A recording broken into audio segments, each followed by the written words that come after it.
Hintayin natin si kuya na papalapit dito. Para makita nyo kung gaano kahaba. Ayun si ate. So si kuya sa baba, si ate doon sa deck.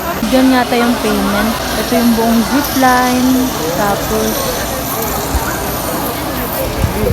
yan, yung mga picnic grove. May mga parang bubong na pwede ka tumambay.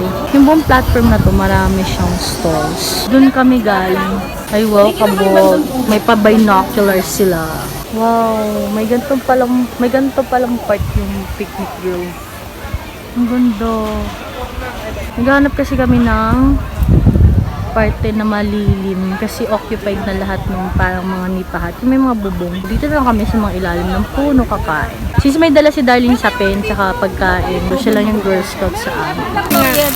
So, wala kasi kaming spoon, so 50 pesos to dito. Isang balot na ganito na 25 pieces. Dito yan sa bilihan ng mga souvenirs tsaka food. Perfect talaga ni Darlene. Dala niya yan lahat. Very Girl Scout. Pili do. Okay, kain na kami. Galing ng tunog, parang nasa thriller ka na movie.